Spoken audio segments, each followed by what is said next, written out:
So, yeah, okay, I have to just talk louder. It's recording here, and now we have to record here. Hi, hello, and welcome back to another episode of my podcast. Now, what was I talking about? My name is V Noir, and this week I'm finally fucking talking about the movie Secretary. I have, like I said in my update video on Patreon, and also on my website. April was just like a crazy fucking month for me.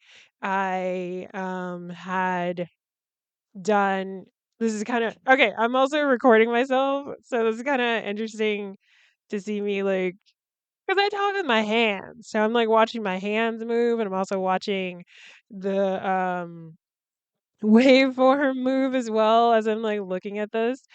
But anyway, so yeah, April was crazy. I'm just gonna not look at myself, I think.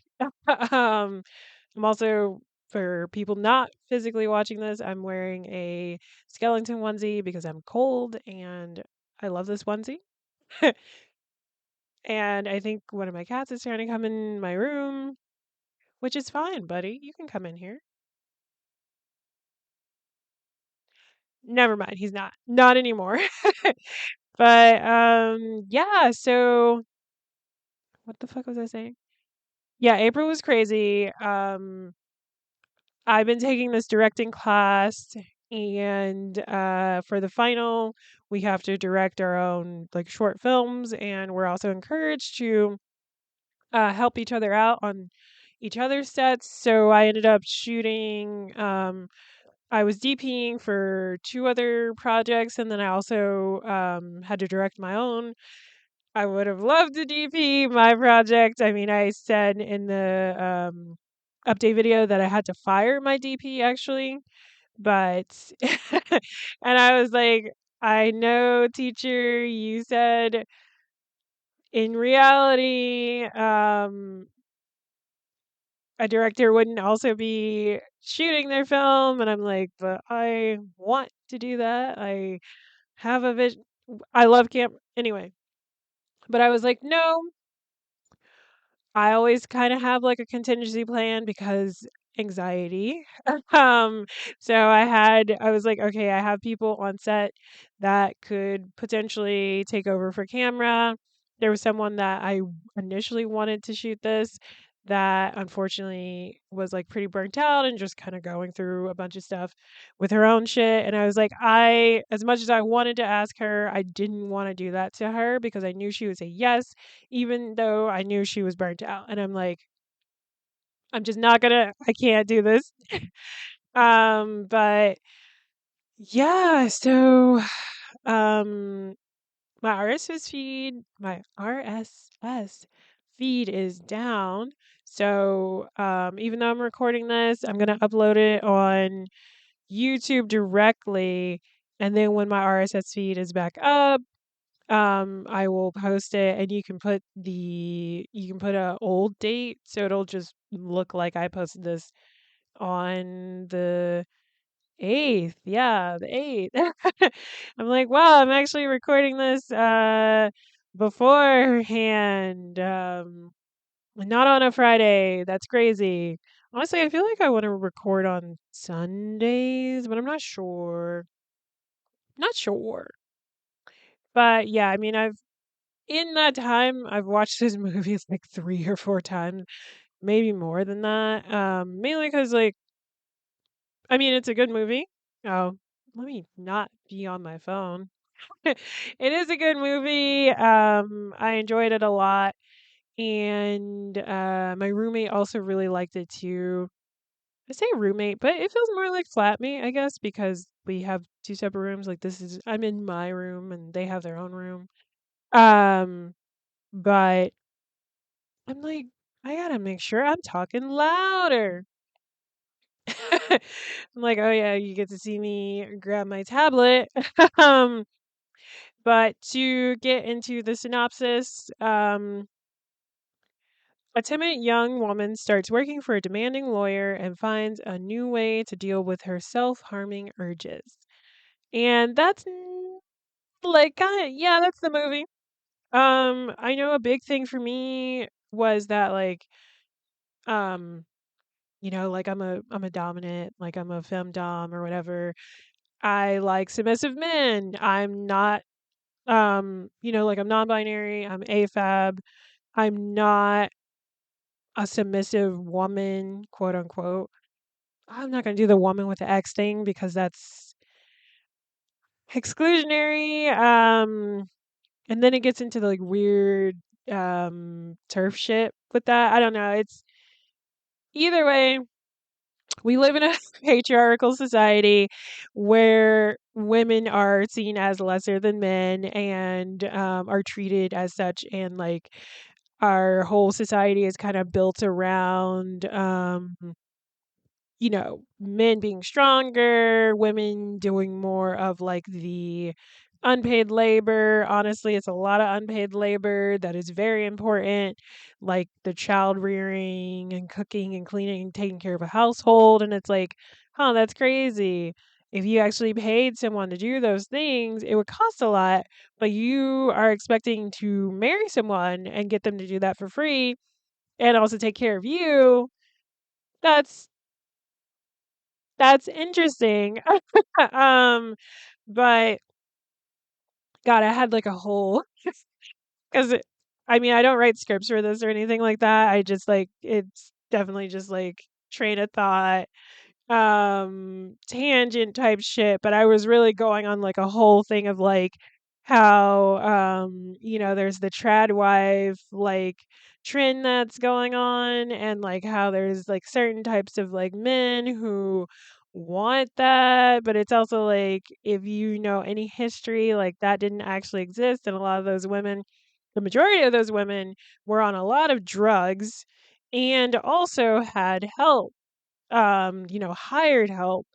And for the majority of like a lot of people, the women also worked and, brought in money, but they also made less than men, which, it's like, okay, so now you're both working, the woman makes less, and now she has to work like a bunch and yada yada. It's like the fantasy that y'all think is reality was never, reality. And even the people that do like the trad wife trend stuff, it's like y'all are very, very rich and you're kind of, you know, dressing up and playing this like caricature of like a person who takes care of a home, and you more than likely have someone um off to the side that's like hired help, like it's just so interesting. But yeah, to get into so I'm saying all that to say that I wasn't really interested in seeing a movie about a submissive woman. That's all I really knew about it, honestly. Like I didn't really, like it was 2001. I mean 2002 when this came out. Oh yeah, like a year after Donnie Darko. And what? I was like 8 or something cuz I'm like Donnie Darko happened. It was 9/11. I'm not laughing at 9/11. But I'm just laughing at that being okay. Now my boys are playing like between the door. I don't. It's just like, why did I just hear a sound? Um, uh, 25 years ago. That's crazy. Yeah, so I was 8 when 9/11 happened. I'm only okay, I'm only bringing up 9/11 because 2001 is when Donnie Darko came out. Maggie Gyllenhaal was in that movie, and then a year later she does Secretary. Donnie Darko, um, Jake Gyllenhaal is the main character in that, and that's her brother, and she plays his sister in that movie, but that movie didn't come. No, it became more of a cult classic because when it came out, there is a plane crash essentially that happens, I think, in the beginning of the movie, and they really like it really just came out like around like maybe the week that 9/11 happened, and they're like, we can't promote this movie. So, it became a cult classic because of that. Um but anyway, so Maggie Gyllenhaal is in this. James Spader is in this, and now we're a household that's like a James Spader fandom ish. We like a freaky little James Spader moment, which is funny because he's a kind of a character actor ish. He plays like a lot of villainy characters. But this was like the first movie I actually watched him in. Like I knew of him, but I never like actually watched any of his stuff. Apparently he was also like a bully. He played like a bully character in like the 80s or 90s or whatever. Not really sure. Oh, my back. I gotta stretch. um, but I'm like, okay. Yeah, they're like fighting now. What the hell? But anyway, so to get in this movie, or a little bit before I get into the movie, um, what is it? So this is like I w- I would say inspired. It's loosely inspired. That's crazy that this tablet. Okay, there's like so much light from the tablet. I'm getting so distracted. This movie is inspired by a short story of the same name by Mary Gateskill. Gateskill. And I haven't read it. I didn't really know that until, like cuz I like to look into things like before I talk about it or yeah, before I talk about it after I've watched it. But I didn't really have enough time to actually read this. It's a short story, but then apparently as yeah, like in 2023, she actually revisits this story through a new story called Minority Report, where she kind of retells the story of Secretary in the very beginning, and then it's following the main character who in her original story is called Debbie, and following her through like the next 3 decades of her life and how her situation in the secretary like affected her and like her being a victim and everything like this, but also how even though she was victimized in that way,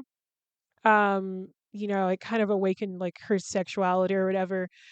Because in her story, the main character is also like underage. She's like 17 and these events happen. But in the actual movie, one, her name is Lee, not Debbie. And she's also much older. She's like in her late 20s, I would say. And so yeah, kind of a little different. And she's also like someone who is, not necessarily sexually active, but it's like she has some level of experience. But the main thing with to get into the actual story is that I'm like, oh my god, can I finish a statement and or a sentence? I don't know, or a thought. But I would say the main thing is that like I had put off on watching this movie. I was interested in it because it was being brought up when 50 Shades of Grey came out, because that's not a great movie, and it's definitely not a great representation of a BDSM relationship. Like he kind of springs on this sort of contract with this person, and she goes along with it for a bit, but she's not actually into it, but she kind of is. And then it's also a fan fiction of Twilight, so it's also like, well, that's kind of weird. And then, God, like the level, cause yeah, cause it's like there's Twilight, then there's 50 Shades of Grey, and then there's 365 or whatever, which is also it's a fan fiction of 50 Shades of Grey because that person who wrote that was like 50 Shades of Grey wasn't there wasn't enough sex in that, so we're gonna add more sex. And then it it's just it's so weird. We live in an interesting time right now, like where fan fiction can become these bigger things. I'm like, it used to just be like, on sites or something, or people would share it amongst themselves or like conventions or something, and now it's like, yeah, no, now you could become famous off of a fan fiction you've written. I mean, I've definitely heard of like fan fiction authors, or I've heard of people who write fan fiction also being like well-known authors, and they use writing fan fiction as like a fun exercise and stuff. Although the fact that people are like using AI to make fan fiction is really weird to me because it's like, the whole using AI in general to write anything or even make art or anything like that is like you're taking away all the fun behind creating something new. Like that's the whole point that people spend all of this time learning and, sharpening their craft and everything like that is so that they can then create something and they can create it quickly. Like you build all these skills over time and you practice and you fail, but then you get back up and then you make, more shit and then eventually you become really, really good at it. So good to the point that you could make something really quickly, but then people who don't understand how much time and effort you spent working on those skills that you could do something fast, they're like, "Oh, wow, I guess I could do this too." And it's like, yeah, I mean, if you spent 15 years of your life building a skill, yeah. So you could do it fast, yeah. But I mean, like, because as I get more into writing as well, it's just like, it's kind of fun to, because there's like particular rules and things, like with grammar and everything like that. But those are just like guidelines, really. And it's like, just thinking about like breaking structures and like really challenging a reader to, like really think through things. Like that just seemed like that sounds fun. And doing like a play on words and stuff like that just seems fun to me. And it's like, yeah, that's going to take me a while to like get there with like a finished thing because I'm having fun trying to work through, just like playing around with structure and the English language, like that's fun. And it's like, why are you trying to get into writing if you don't even like if that's not fun to you? Like what are you doing? Like why are you prompting something to make something for you if you didn't even actually want to do this as a hobby, like if you have no actual interest in it. And it's like, yeah, people are doing it as like a get rich quick thing. And it's like, yeah, because we live in a capitalistic society that is also failing. And, it's hard making money and all that stuff. But it's like, if it's not good, it's not going to sell. So there's also that. Anyway, so to get into the actual movie, because I'm like, all right, we have diverged from it for a while now at this point. So we start off with Lee, who's our main character, played by Maggie Gyllenhaal. She's coming out of a mental institution, and she's been there for a few years, apparently. And she's actually leaving the hospital on the day of her sister's wedding. Anyway, so it's her sister's wedding, and she's there as like a bridesmaid and whatnot. Which was odd to say the least. It kind of gives you a sort of family dynamic, I guess, because it's like the sister's the normal one, who, got married. She's the more sane one, quote unquote, too. And you also see how her parents' dynamic is.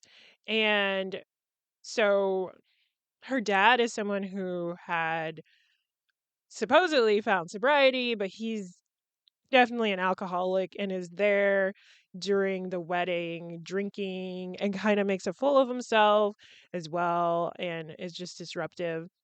And so Lee is now back at home with her parents and is dealing with her parents fighting and arguing, and it gets really rough to the point where we see Lee, after her parents are arguing, take out a bunch of these different knives and things, and like some I I forgot what it's called, but basically like a way to sterilize a wound essentially. And so, this is, the film telling us that she's a cutter, and she doesn't result to that, but when it gets really bad, she takes this teapot that was being heated up and she puts it on her inner leg because she it's like cutting definitely comes from this like lack of control in your life, and this is like a way to have control. Like the only time I ever wanted to even cut myself because I never fully understood it was like when I was dealing with my dad's like funeral, and people try to control me in the situation, and I was just like, I feel like I have no control. But rather than doing that, I stood up for myself. um and they backed they backed off, but I was like, okay, so I understand that feeling now.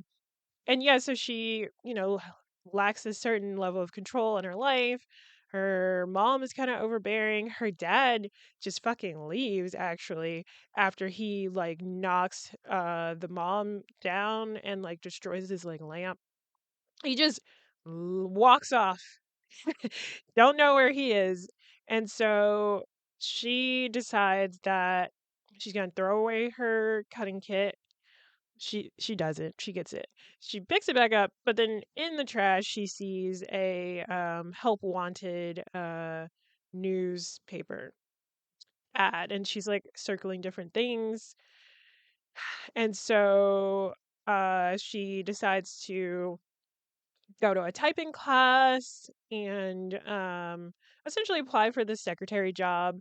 We see her. There's also voiceover. We hear her voiceover throughout the movie as well. But aside from that, we do see her practicing talking through like an interview and stuff. Things that I'm like, she's so she's so like autistic coded, but there's also this level of like that's just essentially what you should do. Like you should practice like smiling in the mirror and things like that, because you'll know for a fact that like your smile is appealing and good, and just practicing and whatnot. So she applies for, well, first off, going back to the typing class, she aces it. She's like the best in her class, and then she finally applies to the secretary job. As she's there, there's a woman walking out. It's kind of messy and everything like that. She's got like an envelope in her mouth. That's probably a check. And she's just leaving. And then she shows up. Oh my God. There's this woman who works in that office. And I think she's like a paralegal or something. Like she's an assistant or something. And I'm like, we barely hear anything from her. And I'm like, but the things she probably knows and has seen because of this man. But, don't think we ever get her name, actually, now that I think about it. Do we? It's whatever. Um, she I'm only on Wikipedia in case I forget some of the main plot points, but I feel like I remember everything. I've watched it so many times. But yeah, so she meets Mr. Gray, and here is like one of the other main reasons that this movie was brought up when 50 Shades of Grey came out is because his name is also Mr. Gray. And it's like, ah, ah, they're not the same though. He's so quirked up. And by that I mean it's just like he has such a face, but also there's moments in this where it's like you can see that he is battling his like need to sort of sexualize her and want to be dominant towards her, and also knowing it's not appropriate to do that in a work environment, but it's also like he's a lawyer, so like yeah, you don't do that. But then it's also him like battling this because there's a level of shame to it all as well. And honestly, I feel like this would be a way better film if he was like a switch and she like topped him. I mean, she'd be topping him from the bottom as well, which is, that's also a thing. I'm like, I feel like people, see these labels and think they're like really strict, but it's like, those are just, like guardrails, like you could do whatever the hell you want with a consenting partner, um, as long as there's like basic understanding of what is wanted in the play or the scene or whatever. But I'm like, before I get into that, oh my god, wait. Sorry, let me rewind really quick. But the movie starts off with her in one of those bars that it's literally a bar that you are restrained at by the arms, and she is walking down the hall with it and doing like secretary things while being restricted in that way. So she's like stapling papers with her mouth, like her head in her mouth and stuff. So that scene definitely sets you up for what kind of things we're going to see later on. So now that we have finally got to the part where she is his secretary, he's not necessarily overbearing. Like he doesn't really get into all of that. Like we could tell that um something might have happened. There's something about the red Sharpie markers that he like was tossing away before she walked in and things like that. And so later on, um we see because at first he's like he's not going to do anything at all. And then I'm like trying to oh, I do remember what triggers this. Cuz when she initially gets interviewed, he's like, "Are you married? Are you planning on getting married?" And she's like, "No." Where do you live and all this stuff? And she's like with her parents and all this stuff. I'm like, those are kind of personal questions, first of all. But either way, um, there is this high school like childhood friend guy that shows up in her life. He was there at her sister's wedding and he's kind of interested in her. Her parents and his parents are kind of like trying to hook them up, like matchmaker or whatever. So she goes on a date to this it's like a laundromat, bowling alley, restaurant situation. And he's just like kind of a dork. He's like really not he's not that attractive and he's very awkward, but she's also awkward too, so they match a little bit, I guess. But they're like getting it on or whatever, like they seem to be having a good time.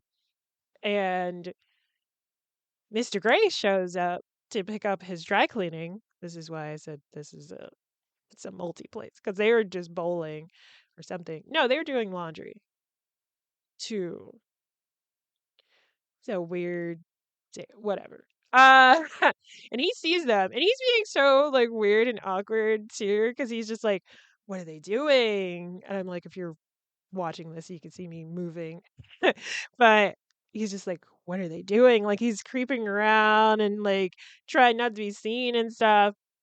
And this upsets him, and this triggers him into being sort of combative towards her and like really rude towards her, because the next day he brings out the red sharpies and he's like circling all of her mistakes, and then he starts talking about like how she sniffles all the time and things like that, and how he knows the rip in her like skirt, and he's like, you need to start dressing better, and all these like really mean things.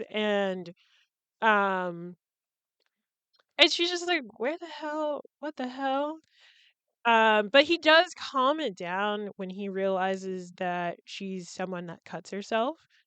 And so there's a scene later on. Well, like a little bit. I'm also trying to remember when the spanking happens. Um, because I'm like, the spanking is important because that is what awakens her. And she's like, oh, I'm into this. And let's see. Okay. So the spanking happens after. So after he realizes that she is a cutter, he sits her down and he's just like, he's trying to be friendly, and he's like, I'm your employer, but I also want to be your friend. So if you're going through anything, I want you to tell me. He gives her hot chocolate. He takes her Polaroid, which was weird. Um and so then he tells her right in her fucking eyes, like her right in her face, in like the calmest, most like stern way possible, to stop cutting herself. And not only that, to stop getting picked up by her mom and to just walk home. And she did those things. She told her mom to stop. I mean, her mom again was like a little overbearing, but I think also because her husband just like fucking walked off and hasn't returned. And that's kind of scary. So she's just like, well, you're the only one here, so I'm gonna just spend my day here, even though it's like I have a whole shift, and you're gonna just sit in the car outside and waiting for me. Go home, go home. But she told her mom that, and then she walked off, and she was like, this felt freeing. I like this, like, very directness, and she didn't feel the need to cut herself anymore. She even threw away like everything. She even told her mom, because her mom would had been locking up all the like kitchen knives and just any sharp things, not knowing that her daughter has like her own like go-to kit for cutting herself. But she even told her mom like, "Hey, you don't have to do this anymore. Like, I'm okay." Um, and also the only reason she even went to the was put in the mental institution was because she had cut herself in front of her mom, but it was on accident, because she's like, I've been cutting myself since she was like 12 or 7, or like a really young age, and to the point where she was like, I miscalculated, because otherwise I know how deep I could cut with this and for it to not be that serious. Um, I guess I should have. I realized as I said all of that I should have done like a trigger warning for like self harm and everything. Um, because yeah, I'm like, you're coming into a movie about BDSM, you're not gonna really expect there to be this topic of self harm, but there is. And so yeah, so she stops cutting herself, and then right after that, she's still making these typos and things like that. So he brings her into his office, has her place her hand on the desk, and tells her to bend over, and then he starts spanking her while she's looking at her mistake that he circled out. And that's what awakens her to being into this. And it's like, okay, so she already kind of has this history of like pain. Um, uh, and she enjoys it and wants. to sleep with him and everything like that. But we never actually see them like have sex or anything like that. Like they get involved in this very uh S&M relationship, but there's not really any sex really. And even the stuff that they do that he has her do, it's like all very, I mean, same to me, but I feel like for a regular audience, it would just be like, oh, salacious. Um, which is why I'm like, I don't really trust people that are like, heated rivalry is so wow. Because I'm like, is it, or are you just not used to gay men fucking? I'm like, what is like I don't understand. Like, are they doing more than just, you know, dick in ass? Like what is so, I mean it is like a pivotal moment for Western society to have a, you know, like sort of public display in that way of like television and things. But I'm also like, it is like a HBO show as well, and HBO has always had this like um this reputation of having like sex in their shows. It's supposed to be adult content anyway, but like for entertainment, it's not pornography, of course. Um but it's like it's a paid subscription thing, so they can do what they want. But also I do love that Heated Rivalry is paid for by Canadian taxpayer dollars, and I'm like, wow, if only my government would pay for BEL and Yowie and Yuri and the arts and film and the arts and music programs, and not war and genocide and white supremacy. Anyway, what was I saying? Dun, dun, dun, dun.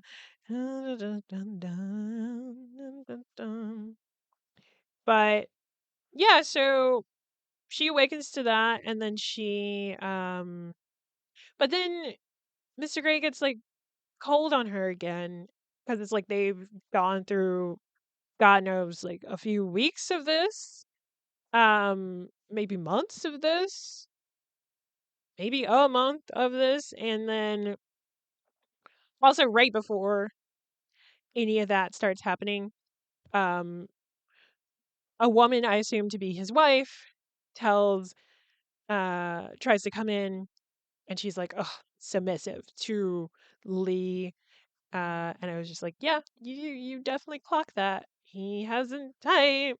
And she tries to go back there and talk to Mr. Gray, and he hides, of course. And she's just like, tell him to sign that settlement paper. So it's like, okay, so he's going through a divorce, I'm assuming, and is trying to get a settlement out of her. Oh, she's trying to get a settlement out of him.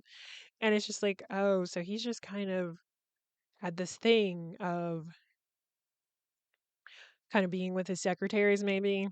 I'm like, that's upsetting. But I'm like double checking that I'm reading this properly. I'm like, there's so much that does happen.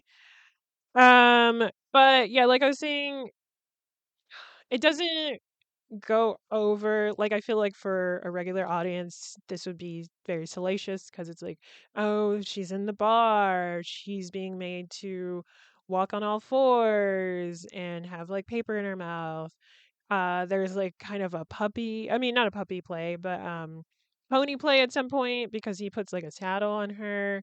It's like, when is work done at all? When is he, like, does he I know he has that woman as an employee, but like, is this an after hours thing? Is this a before hours thing? Like, don't you have clients? Um, so Yeah, oh, but yeah, like he puts a saddle on her and puts like a carrot in her mouth. I'm like, "Oh, that's so pony play of you." But yeah, and like they kind of just do there's a tad bit of pony play, a little pet play, because she's crawling on fours. He does spanking, but not all the time. We really just see that one instance of him spanking her, and then yeah, he just has her in the bar. I'm like, I feel like that bar is called something. Just the BDSM. Because I'm like, yeah, okay, yeah, it's just literally called a spreader bar or just like a restraint bar. And I'm like, yeah, there's so many different ways you can use these. I'm on a website to buy it. I'm not, but it's like, oh, if you look at that, it looks like whatever. Um, but yeah, so all of a sudden he grows cold on her and stops doing any of the activity that they've been doing. And she's like, huh? What's going on? Why'd you stop? I'm very into this. And so she decides to start um messing up a lot more, and he just doesn't do his usual things anymore. He's not wanting to spank her. He's not wanting to do any retaliation towards her, anything like that. And I'm trying to remember. There's like a masturbation scene with her where she's thinking of him. Well, actually, first the friend shows up and she's like, "Ew, get out of here." And oh wait, never mind. That's a different. There's like two masturbation scenes now that I think about it. Um, but God, what the hell is the friend's name? Peter. His name is Peter. First Peter shows up and she's like, ugh. And then Mr. Gray shows up and he's just like telling her to do stuff and she's like, ooh, into that. And she as he's pulling away, he finally, like calls her in to his office again and he has her bend over again. But rather than spanking her, he tells her to pull down her like panty and pantyhose, and he jerks off behind her. And it it's such a interesting scene because it's just like, okay, so he definitely feels because he's like, I don't want to fuck you. Don't be concerned about that. And then he jerks off right behind her. Um, and yeah, it's just like this is a man who has these feelings for her, but is in denial about it and doesn't want to share his full self with her. And but she's like, "No, I accept you as you are, just like you accepted me, and you even helped me with like her and cutting and stuff." So she's just confused. He's struggling with how he feels. He doesn't believe that you could even have a relationship with someone in that capacity of like a BDSM relationship for a lifetime and have a partner for a lifetime. He's just like, that's not that he never says it's immoral, but he really just doesn't believe in it. So after this incident, he then fires her and sends her off with a check, just like the woman in the beginning when she was getting hired initially. And it's just like, oh, so is that what she was to him? Like just another person for him to sort of go through. And there's a scene where he is like burning all the Polaroids. So we see her Polaroid amongst like five other ones. And at the same time, she's desperate because now it's like she's into this. She's into being like a submissive and getting spanked and stuff. So she tries to spank herself, and it's like that's never gonna feel the same because you're gonna inadvertently like stop yourself from hitting yourself as hard as you want to feel. And then she also she starts listening up on understanding BDSM dynamics and stuff. And I'm like, okay, educate yourself, get yourself an education, learn more about these things. And then she also tries to seek out partners because, again, like, I'm like, this movie's from 2002, but the fact that it's so different now because, like, you really could just go on a newspaper and look for a job.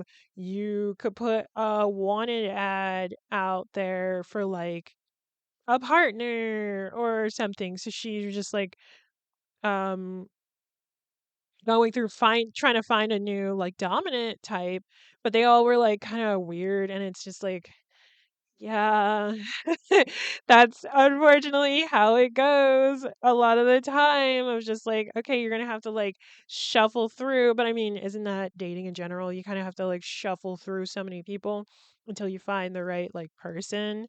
But it's like she wants Mr. Gray, and he is in denial about all of that. And he also hired a new person, changed the locks and everything, and changed the alarm, so she can't even, like, go in there. And so she kind of gives up on, um,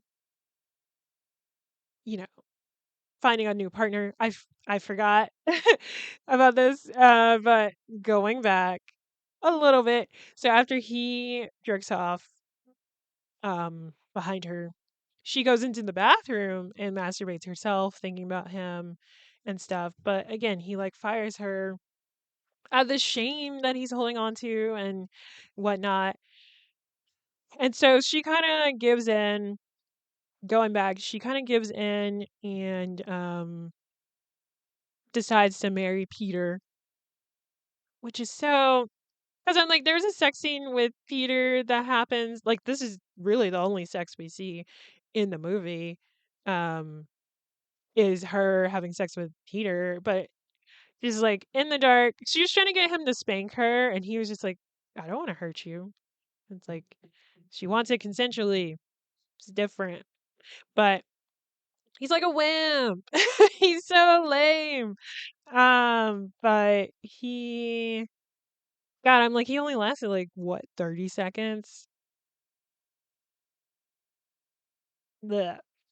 Um, but yeah, so she decides to get married, and while she's getting in the wedding dress, she is just like, fuck this, runs off, goes to Mr. Gray's office, and she's like, I want to be with you. I want to marry you. I want to have what we have forever.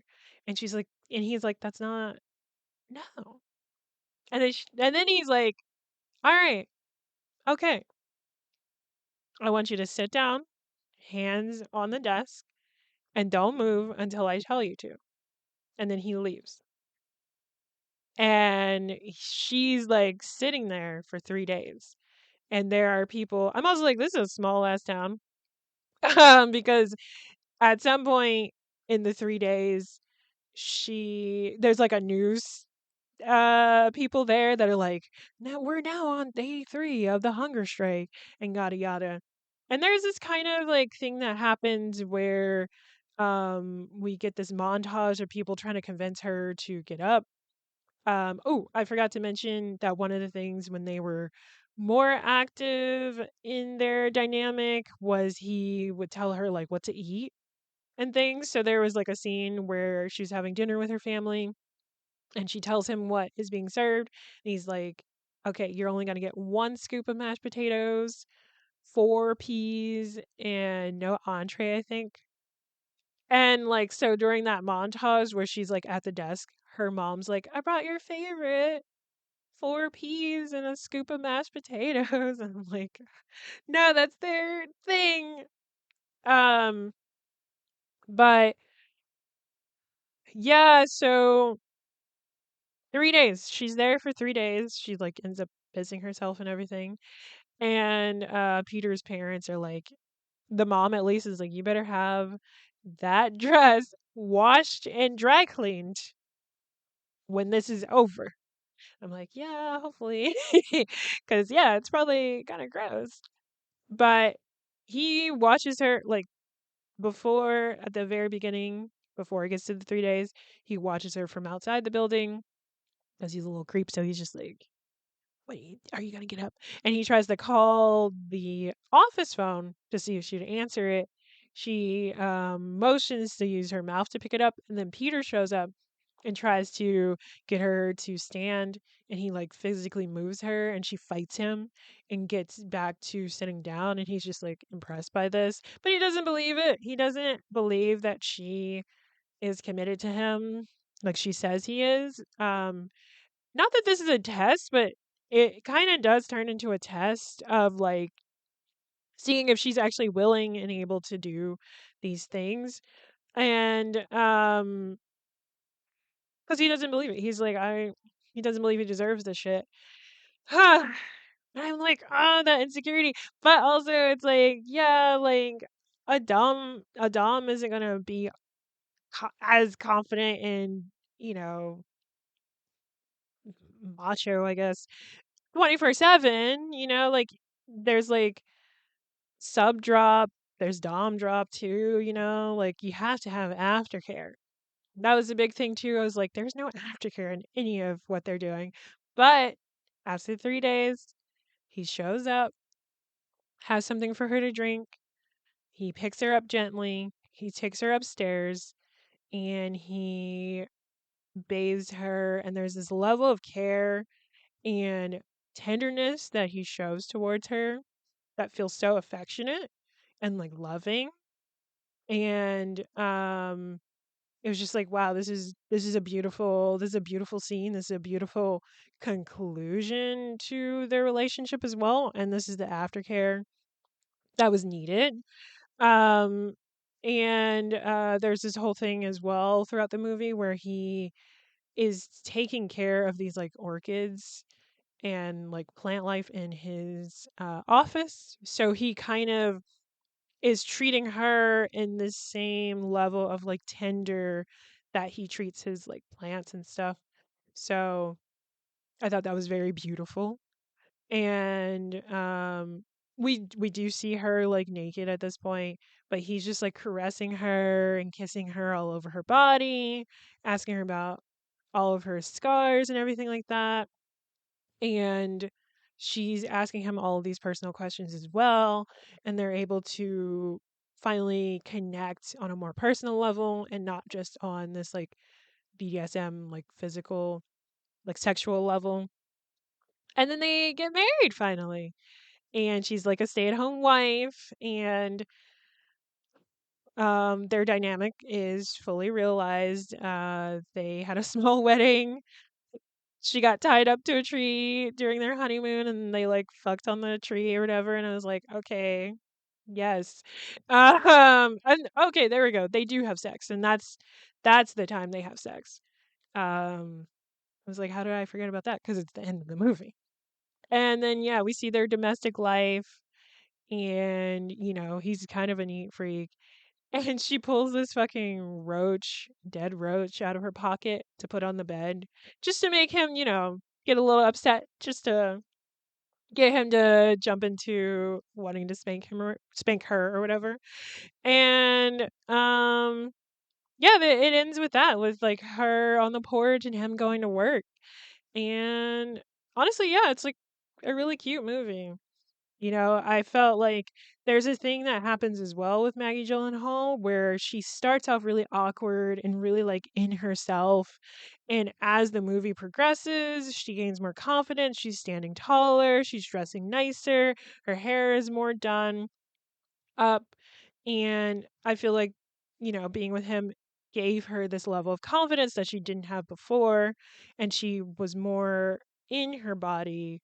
Um, because of this as well, and I really like that. Oh, and then the dad also comes back.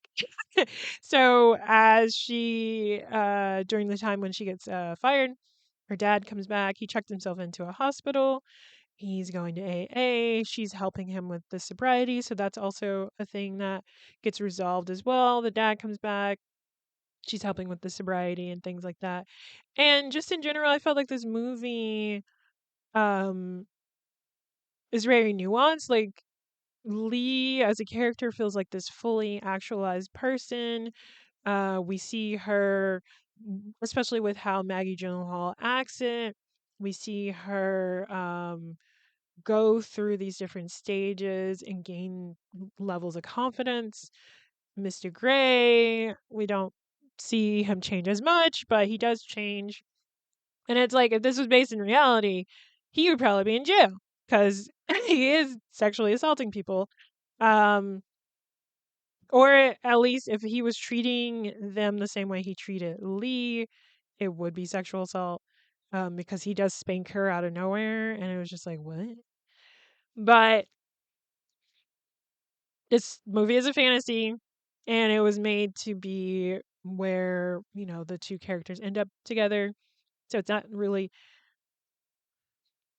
the story is based on something that was based in reality, but this movie is not based in reality, and it makes someone who has predatory behavior into a leading man, and it's like, it's that weird, like, nuance, like, gray area. But if you get all that, it's a cute movie. Um, I mean, it does end out really, like, beautifully, and he changes for the better. Um, I can only assume. Oh, that's what I was saying. So it's like if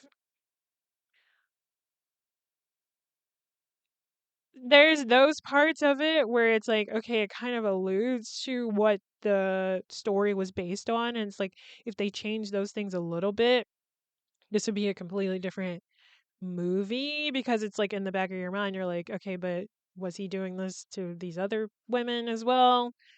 They could do a suit together and get him in jail. But I digress. I have to revisit the 50 Shades of Grey movies because in that was it went from like a man, a Mr. Grey who was into BDSM, who through the love of this woman and her pussy healed him and his trauma, and he no longer wanted to do BDSM or whatever. And it's like, huh? So it's like that Mr. Gray was like, no, actually, BDSM is toxic, and like I I'm no longer a traumatized person. I'm good now. Or something like that. But yeah, I think I'm gonna end it there. I'm like, maybe that's what I'll do. I'll rewatch those movies and do a breakdown of them all. I'm not gonna read those books. I tried to read it when it initially was gaining popularity, and I was like, this is bad. This is real bad because I couldn't get over like the first page because I was like, okay, wait, she's in the mirror, and now all of a sudden she teleported to the living room, huh? And then why the whole she needed to beat her hair into submission in the very beginning of the book. I was just like, what the hell is this? Oh my god. Oh, that could be a Patreon thing that I do where I read bad fiction out loud. Um and then do commentary. That would be kind of fun actually. Read bad fiction. But yeah, I'm going to end it there. Um kind of forgot how I end things. There goes Jesus. Okay. Ooh, man. So you can find me on Instagram at V underscore noir underscore, and that's noir with an E. You can check out my podcast archive at www.nwwitapod.com. Again, that's www.nwwitapod.com. And then you can also support me on Patreon, where the live version of this will be.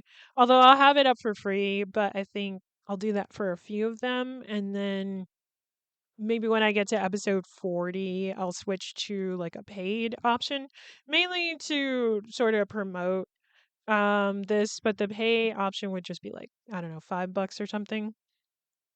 But yeah, patreon.com/vnoirs film club. Again, that's noir with a E. And yeah, I'll see y'all next time. Bye.